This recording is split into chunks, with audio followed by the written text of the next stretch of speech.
Hey Drew, how are you? Good, how you doing? Doing good. We've talked a lot about aggressiveness and being aggressive and trying to kind of set the pace for the game and set the tempo. What does that do for you from a confidence standpoint to know that James and Andy and the coaching staff believes in you in that way? I mean, I think it gives confidence to not only me, but the whole offense. And I think it's our preparation throughout the week, the way we prepare, and how detailed we are with our openers. I know for me, I always send my openers into Coach K and Danny just to let them know what my favorite plays are. And I talk to some of the other guys on the team to figure out what their favorite plays are. And just trying to, get the ball to our best playmakers early in the game and as often as we can. And I think it builds confidence in all of us because it's getting us all into a rhythm.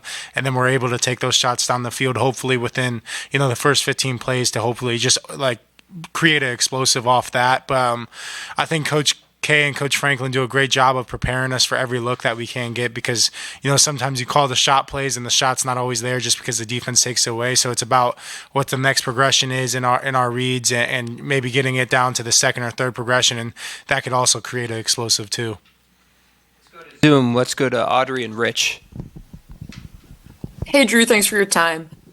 I'm wondering how you kind of seen Amari develop, and what do you think a performance like this past game maybe can do for his confidence kind of moving forward? Yeah, I mean, I think Amari has done a phenomenal job all year, and really since he's ever been on campus with me, since we enrolled in the same class and mid-year together. But I've just seen his confidence grow a ton over really the last year since Coach K's been here, and I think it started in spring with how he was performing during spring ball, and it transitioned into summer workouts and things like that, and also building that into fall camp. I think we've seen it throughout the season. Just his deep threat ability, obviously pushing the ball downfield with a guy that has just a God-given ability of just speed and running by anybody on the field. But I've felt like he's developed every route in his game. Like I don't think there's a route on the field that Amari can't run, and I think he's really grown as a blocker as well. And that's it's probably always hard for receivers just to grow in just because they're not used to it. And you also have to be willing to block. And I think that whole room has really embraced that role, especially in our run game. Just hopefully getting our backs out in space and one-on-one, and just getting a piece of a guy or covering a guy up. So I think Amari has done a phenomenal job of just getting better in any way that he can. And I think just his work ethic and dedication has really helped him just grow into the player that he's becoming. Let's stay on Zoom. We'll go Rich and then in the room to Bob. Hey, Drew. What have you seen from Notre Dame's defense, and how are their blitz packages similar and different from Boise's? I think, just turning on the tape, they're a very sound unit that also plays very hard and very physical. They're obviously very detailed and very well coached in what they do. There's not any MAs on film. Like they're not just leaving guys and dropping guys downfield in the pass game world. But, I think it kind of starts up front. I think their D-line is really good. But also their secondary is a really good secondary. Like there's obviously, we're down to the final four teams and there's not going to be a weak link on really any team. So, I think it's just about executing the game plan that the coaches are going to have for us. But, a lot of respect to these guys. They've accomplished a lot this year, have done a lot this year. And, statistically, their defense is really good. So it's going to be a really fun matchup. Let's go to Bob and then Deeper. Hey, Drew. I wanted to ask you about Kaytron Allen. James just talked about it. He showed the run that got called back. Mm-hmm. But it was a pretty spectacular run and also very well blocked.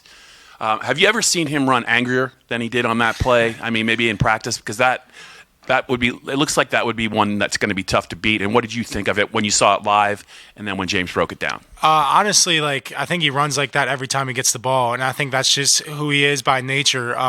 He wants to punish whoever's in his way, and it's been like that since it's been on campus. And I think the first time I ever saw it was definitely probably the first contact that we had in spring ball when we were freshmen, and him just like seeking out contact. You don't see a lot of guys just go out and seeking contact like he does, but I think it's a really big energy boost to the whole team, especially on the offense and for the O-line. I know it's a huge boost when they see Kaytron and Nick being very physical on the perimeter and finishing runs. But I think Kaytron's playing his best football right now. I think he looks really fast.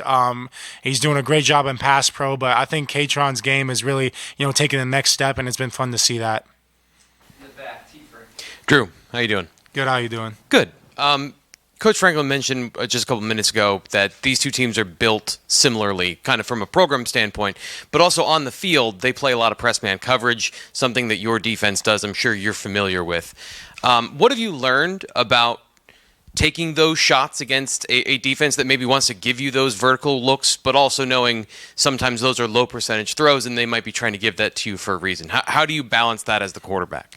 I mean, I think it's more of just, just feeling it out and just seeing like the different leverages that you get versus man coverage. And, because sometimes there's winners on certain routes with the leverage that you have and that sort of thing. But I think, Notre Dame in particular does a great job of, making everything contested catches. Like you said, there's not many, just open field or open throws downfield. And I think, one thing that's different about their DB room in general is they're a pretty tall DB room and lengthy in terms of their arm size. I don't think they have a DB shorter than 6 foot, which is really not common, I think, in college football in general. And they're a physical group. Obviously, they're not overly physical group because I don't think they have many penalties on the year. So they're very smart and disciplined with, how they play press man. And, it's going to be a great week for the receivers just to show, their ability to get off press man and create separation. But there's definitely a balance to it. But I think it's, more of the feel and the type of play that you're calling, just knowing if you have any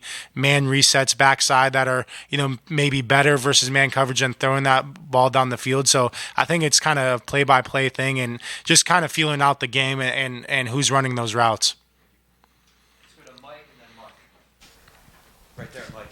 To the Ronan's got a Thank you. Hey, Drew, your growth as far as a leader and emotion this year, how much of that is intentional things that you've worked on, and how much of that is organic as being the starter for a couple of years? I think it's a combination of both. For me, like I know I've said it before, but I mean it's kind of how I've always been growing up and emotional and that sort of thing. And it comes from the competitive side of me. Like I'm extremely competitive in everything that I do. And I want to win and I want to be perfect in everything that I do. So it kind of stems from that. But I think I also had to be intentional about it because I think there's good times to show emotion like that, but there's also not like bad times to show it like that. Because playing quarterback, you definitely have to be cool, calm, collected. But I think the one thing that I was intentional about this year and talking with Danny, Coach K, and Coach Franklin is getting those emotional highs, but then coming right back down to just even and level-headed, and if something didn't go right, like let out the frustration, talk about what happened, and then just getting back to even-headed or level-headed again. So I think it's a balance to it, but for me, I've always been like that. So it's kind of just been I guess getting out there now like that.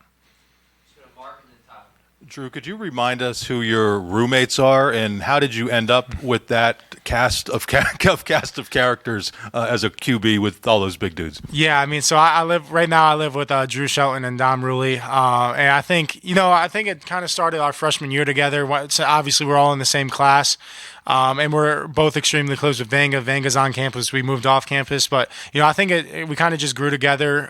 Drew was one of the first people I met when I committed, and his mom was one of the first families that we really met in terms of my family. And it's kind of weird that we both have younger sisters and they're both named Ryan, which is, not common. so that was kind of cool. I think we always kind of hit it off. And then obviously, when Vanga got here, he was later enrolled, at least in our class, and I think just trying to spend as much time around him as possible, just because he was moving over from Washington. Obviously, that's a extremely far place to travel, being away from home, and I know he's very close with his family and that sort of thing. So, and Dom was kind of always with us when he first got here too. So we kind of just grew together as freshmen, and then it turned into us living together, and they're great roommates. And I love being around them every day, and they're great teammates to have. Hey, Drew.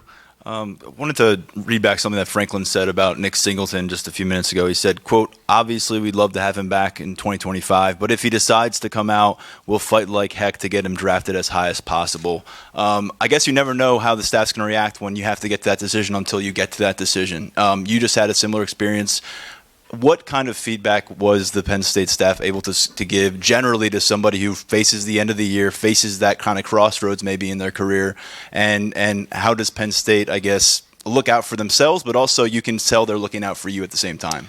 I mean, at the end of the day, I think it's the feedback that we get is it's never going to be skewed one way or the other based on what Penn State wants you to do. Coach Franklin does a great job of being, giving all the information, as much information as possible to, guys that are, have those decisions to make. And I think the one thing that he does is he does a great job of just like not recruiting you, I guess. Like he's giving you all the information out there that there is, the good and the bad, and what other people are saying, and then his personal opinion, obviously. But he always tells you like, don't let what I say like affect that or anything like that. But I think for Nick, it's a good thing to have. Obviously, it's always good to have those decisions. It just means he's played well for his first 3 years here, but I know, him and me are wired the same ways in terms of like he's completely focused on Notre Dame and the task that we have at hand right now. We'll do one more question from Zoom. Adam Rittenberg, ESPN.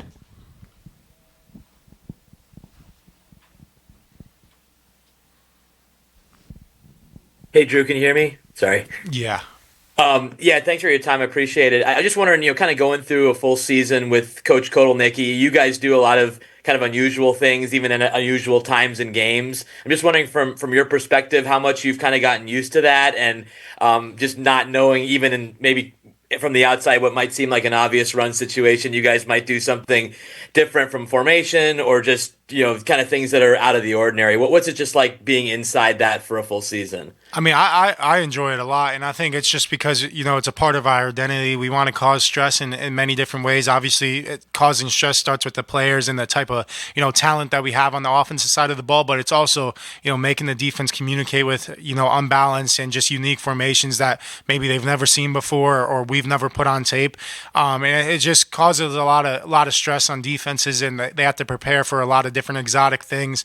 I personally like it a lot, and I think, the one good thing that we do with Coach K is he's always communicating like what type of or when those situations come up, like why he's calling it or when he's going to call it.